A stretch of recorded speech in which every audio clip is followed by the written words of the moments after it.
Bonjour à tous, alors aujourd'hui je vous explique comment j'ai fait ma dalle qui fait 4 mètres par 3 mètres et c'est pour un abri de jardin.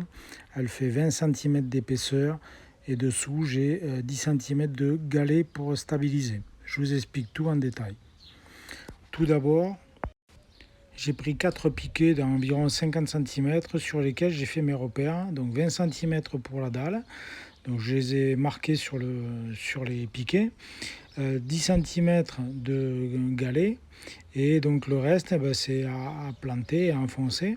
Et donc du coup je me suis servi de ces 4 piquets repérés que j'ai plantés donc aux angles de ma future dalle et je les ai plantés en les mettant de niveau. C'est-à-dire qu'avec une règle de 4 mètres et un niveau collé dessus, je les ai mis de façon à avoir le niveau, ce qui m'a permis de déterminer la hauteur de ma dalle finie, parce que je voulais qu'elle soit à 5 cm au-dessus du sol fini. Et comme le sol n'est pas tout à fait de niveau, le fait de planter les 4 piquets de niveau, avec le marquage dessus, ça m'a permis c'est-à-dire que celui qui était le plus haut, je l'ai mis à 5 cm du sol fini et j'ai aligné les autres dessus. Voilà. Donc une fois que j'ai eu fait ça, mon emplacement était déterminé. J'ai plus que à commencer à creuser la fouille. Pour la location, donc j'ai loué une mini pelle. Donc ça c'est une 800 kg je crois. Donc c'est par catégorie en fait.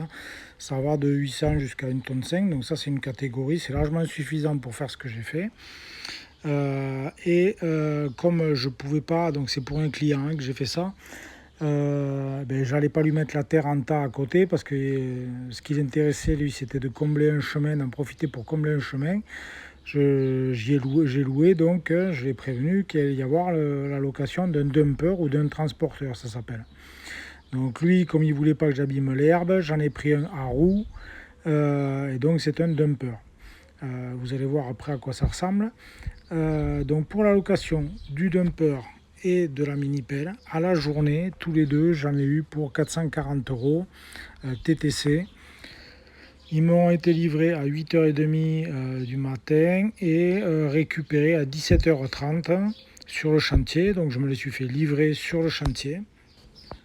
Donc évidemment, le montant de la livraison, ça dépend de la distance à laquelle vous êtes de l'agence de location. Donc moi je suis à 15-20 km. Donc voilà, en tout, pour les deux, 440 €. Il faut compter, donc ils vous les amènent avec le plein. Et évidemment, le soir, quand il les récupère, il faut qu'il les récupère avec le plein, comme une voiture. Après, vous pouvez ne pas les remplir, mais ils vous les refacturent. Donc, ils vous facturent, eux, le remplissage. Donc, c'est du gasoil non routier, donc du GNR, qu'on trouve généralement dans des stations Total. Donc, moi, je me suis renseigné auprès de la location, justement, de l'Oxam, là, qui m'ont dit où c'est que je pouvais en trouver. Donc il est en gros à 1,50 à 1,60 le litre. Si vous ne le remplissez pas et que c'est eux qui vous le facturent, ils vous le facturent à plus de 3 €. Donc bon, je vous conseille de faire vous-même le plein. Moi pour la journée, j'avais prévu 40 litres puisqu'on m'avait dit que ça allait consommer. Et finalement, j'ai consommé que 10 litres sur la mini pelle et le chargeur, les deux confondus. Donc en gros ça m'a coûté même pas 20 € de GNR, hein, voilà. Après bon, moi là c'était de la terre, c'était que de la terre, donc il n'y avait pas de pierre, il n'y avait pas de racines, il n'y avait rien. Donc la mini pelle ne forçait pas, donc j'avais pas besoin d'accélérer très fort pour la faire travailler. Donc c'est aussi lié à ça la consommation. Donc moi j'ai eu que 10 litres pour la journée. Donc voilà. Pour l'utilisation donc de la mini pelle et du transporteur, moi j'en avais déjà utilisé, donc je connaissais un petit peu, mais quand je suis allé pour faire le devis pour la location, donc j'y suis allé une semaine avant, hein, je leur ai expliqué ce que j'avais besoin, ce que je voulais en faire. C'est eux qui m'ont conseillé et je leur ai demandé, ok, est-ce que je peux voir comment ça fonctionne un petit peu? Et le gars, il a pris 10 minutes, un quart d'heure pour me montrer, pour me faire un petit rappel dessus quand même, me montrer où c'est qu'on fait le plein et comment ça se manipule un petit peu. Voilà, bon, c'est pas mal de le savoir parce qu'après la prise en main, moi ça faisait donc plusieurs années que je n'en avais pas utilisé. J'ai mis un peu de temps quand même avant de mettre mes premiers godets de les vider avec la mini pelle dans le transporteur, quoi. ça demande un peu de manipulation et un peu de temps d'adaptation, quoi. Donc c'est pour ça qu'évidemment, si vous le faites faire par quelqu'un qui le creuse et qui a l'habitude, ou si vous prenez un mec qui vous loue la pelle et le chauffeur, ben c'est sûr qu'il va gagner du temps. Moi j'en ai eu pour, j'ai commencé à 8h30, j'ai fini à 4h en gros de creuser avec la mini pelle et le chargeur. Parce que j'ai pas tellement l'habitude, j'aurais pu, voilà, j'aurais eu l'habitude en une matinée, je pense que c'était réglé sans problème. Voilà. Donc il faut aussi prendre ça en compte. Peut-être des fois ça vaut le coup de prendre quelqu'un qui connaît et qui peut vous le faire en plus de la location. Donc je sais que sur le Bon Coin, il y a des gars qui louent la mini pelle avec conducteur. Donc c'est un tarif, des fois c'est plus rentable, hein, puisque tout dépend de ce que vous voulez faire. Voilà, là moi je voulais me le faire et être tranquille, prendre le temps, donc je l'ai pris pour la journée. Une fois que j'ai fini avec la mini pelle, le transporteur, voilà, de tracer enfin de creuser ma fouille complète, voilà, comme là. J'ai creusé aussi une tranchée d'alimentation électrique parce que dans le chalet il y aura des prises. Donc ça c'est l'emplacement où j'ai où j'ai dû amener la terre. Donc voilà, il y avait un petit peu de distance quand même.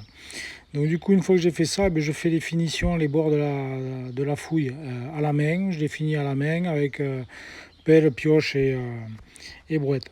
Là je me fais livrer du coup après le gravier. Donc, je vais vous donner le détail de ce que je me suis fait livrer et les tarifs. Donc là, vous voyez le chauffeur, de lui-même, hein, je lui dis est-ce que tu peux me les mettre en dessus et me le vider. Je pensais qu'il allait tout me vider au milieu. Finalement, c'est bon, c'est des gars qui ont l'habitude en fait. Hein, donc ils essaient de vous simplifier la vie, ils sont toujours quand même bienveillants. Et vous voyez, il me dit je vais vous l'étaler, on va le faire au max. Hein, de toute façon, il a la télécommande. Donc il a quasiment tout étalé. J'ai juste eu à finir après au râteau pour égaliser et surtout mettre de niveau. Voilà, donc vous voyez, pour lui, euh, voilà, le truc c'est d'être sympa avec eux. Moi j'ai été les chercher sur le bord de la route parce que c'était pas facile et que quand ils voient les chemins un petit peu qui rentrent comme ça, ils savent pas s'ils vont pouvoir faire demi-tour. Alors ils arrivent à marche arrière. Donc comme moi il pouvait faire demi-tour sans problème sur l'emplacement de la dalle, j'ai été le chercher, je l'attendais et voilà, quand il est arrivé au moins le mec il se casse pas la tête et j'ai voulu lui faciliter le travail, du coup il m'a facilité le mien. Voilà, donc là j'ai tout égalisé au râteau, je vérifie un petit peu les niveaux pour que ce soit plus ou moins de niveau, on n'est pas au millimètre près, mais voilà quoi, puisque c'est ça qui me stabilise en fait la dalle. Hein. Donc voilà. Donc moi j'avais acheté une règle de 4 mètres hein, à Brico Dépôt, hein, 30 euros. Là du coup je me prépare les planches de coffrage. Donc je me découpe à la bonne dimension puisque mon coffrage fait 4 par 3, mais il faut pas oublier qu'il faut se garder l'épaisseur de la planche quoi, qui va venir à l'angle. Sur la largeur de 3 mètres, en fait, n'oubliez pas, avant de les couper à 3 mètres, hein, qu'il faut vous garder l'épaisseur de deux planches, une de chaque côté. Donc là, elles font 26 d'épaisseur, donc ça me faisait en gros 5 cm de plus, donc j'ai coupé à 3,5. Voilà. Donc ensuite, une fois que je me suis coupé à 3,5, je m'assemble mon coffrage, alors avec des clous ou des vis. Et ensuite, donc, j'avais anticipé, je m'étais fait des piquets d'une trentaine de centimètres à peu près, qui vont me permettre après de mettre le coffrage de niveau. Quoi. Voilà, donc là, j'assemble mon coffrage. Donc là, une fois que j'ai assemblé mon coffrage, je vais vérifier l'équerrage. Parce que c'est pas parce que mon coffrage il est assemblé à la bonne dimension, avec mes planches de la bonne dimension, que forcément elles sont d'équerre. Du coup, on prend pour être sûr d'être d'équerre, on prend les diagonales. Là, généralement, en plus, là, ça tombe bien, c'est des mesures très conventionnelles. Donc, j'ai 4 par 3, donc je dois avoir 5 de diagonale. Donc, ça, c'est une règle en maçonnerie. Souvent, on utilise ça, 3, 4, 5, en multiple ou pas, pour vérifier les équerrages. Là maintenant j'attaque le niveau, donc j'ai vérifié mon équerrage, je l'ai positionné sur mon gravier d'équerre, ok. Donc j'ai vérifié, donc j'ai 4 d'un côté, 3 de l'autre, et du coup la diagonale elle fait 5, donc je vérifie mes deux diagonales, j'ajuste pour que mes deux diagonales soient égales, à partir de là je sais que je suis d'équerre. Maintenant, je vais mettre mon coffrage de niveau. Donc là, je plante des piquets en bois et je vais donc lever ou baisser les planches de coffrage pour les mettre de niveau. Et donc des piquets, j'en ai mis 3 par côté, 3-4 par côté, quoi, en gros. Maintenant, donc j'ai mis mon coffrage, il est de niveau, tout est OK. Maintenant, je mets mon polyane. Donc, je me suis fait livrer en même temps que les planches de coffrage, que le treillis soudé et que mon gravier, je me suis fait livrer mon polyane. Donc c'est un film soudal, c'est en rouleau, je crois que c'est 10 mètres par 4. Donc moi voilà, je le mets dans le sens des 4 mètres pour qu'il dépasse en fait. Et parce que j'ai pas d'huile de coffrage. Généralement, quand on fait un coffrage, on met de l'huile sur les planches pour les décoffrer plus facilement. Bon, moi, j'en ai pas. Donc, j'ai fait remonter mon polyane sur les planches. Comme ça, ça va pas se coller sur mes planches et je pourrai facilement décoffrer. Donc là, j'ai une agrafeuse. Je me l'agrafe pour qu'il soit propre et que je puisse continuer. Voilà. Mais il n'y a pas d'obligation de l'agrafer. Moi, j'ai agrafé par souci de simplicité. Et ici, c'est mon alimentation électrique, donc j'ai essayé de faire au maximum étanche en mettant une feuille de polyane autour en plus et de la scotcher au sol. Là, je mets mon treillis soudé. Donc c'est des grilles. Donc moi, j'avais demandé conseil directement à mes fournisseurs de ce qu'il me fallait. Donc ils m'ont donné un carré de treillis soudé. Celui-là, il fait 3,60 par 2,60 ou 2,80, je crois. Donc voilà, donc il est idéal pour ce genre de dalle en 3 par 4. Le treillis soudé, donc je le mets au milieu, je le centre à équidistance des côtés. Et il ne faut pas qu'il soit posé au fond, quoi. Il faut qu'il soit à un tiers de la dalle côté inférieur. Donc en fait je le cale. Moi j'aurais voulu qu'il soit au milieu. Donc ma dalle va faire 20, je l'aurais mis à 10. Bon, j'ai mis des cailloux. Voilà. Donc en gros il sera au 1 tiers de l'épaisseur. Donc à 6-7 cm du sol. Ici, pendant que le gars donc, il vient me livrer le béton directement, parce que je ne voulais pas faire le béton sur place, j'ai pas de bétonnière. Donc je me suis fait livrer le béton directement fait. Et vous avez pu remarquer que pendant qu'il coulait, pendant qu'il me livrait, je mettais avec le perfo, je faisais vibrer le béton en fait sur les planches pour que il coule bien et qu'il se lisse tout seul et qu'il descende bien dans les interstices. Donc en faisant le tour avec un perfo et une mèche pour pas percer mais en mode percussion, ça fait des vibrations et du coup le béton se vibre, on appelle ça vibrer, et il devient plus liquide, il rentre dans toutes les interstices. J'ai eu plus qu'à finir à la règle. Alors moi j'avais pour la forme essayé de mettre sur ma règle, de fixer ma ponceuse vibrante. Donc pour que ça fasse vibrer la règle et au fur et à mesure que je tire sur ma règle, le béton se lisse.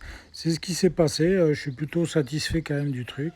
Voilà, donc maintenant j'ai plus qu'à attendre et à laisser sécher.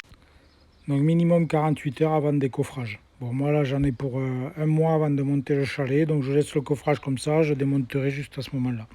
Concernant le matériel, donc moi j'avais commandé un big bag de galets, donc j'avais commandé 1 mètre cube de galets. Ensuite j'avais commandé donc le treillis soudé qui fait 3,60 par 2,40. Des planches de coffrage, j'en avais pris 4. Un film soudal, donc c'est un rouleau. Et puis j'avais donc la livraison sur chantier. Là, donc cet ensemble de matériel m'a coûté donc les galets, le treillis soudé, les planches de coffrage et le film. Ça m'a coûté avec la livraison 348 € TTC. Voilà. Auquel il faut rajouter le béton, donc qui m'a été livré donc plus tard. Je ne l'ai pas fait livrer en même temps. Je l'ai fait livrer le lendemain, une fois que j'avais fini mon coffrage. Et donc le béton, lui, ça fait un peu plus mal. J'en ai eu besoin de 2 mètres cubes et demi. Et du coup, avec la livraison, ça m'a coûté 620 € de béton. Bon, ça m'a évité, moi, de m'acheter une bétonnière parce que j'en avais pas, de me faire livrer le gravier, le sable, le ciment et de me taper une journée à faire du béton. Donc l'un dans l'autre, moi c'est ce que je voulais. J'avais prévenu le client que j'avais pas le matériel, que je voulais pas m'embêter à le faire à la main. Donc voilà, j'y ai présenté le devis, il était ok, tout est bon. Je remercie tous les livreurs qui m'ont amené le matériel, qui ont été super sympas. Vraiment, faites-leur confiance, n'hésitez pas à leur demander des conseils. Et puis j'espère que cette vidéo vous aura été utile, qu'elle vous aura donné une idée aussi du tarif. Voilà. Et puis je vous souhaite une bonne journée à tous. À bientôt. Salut, ciao.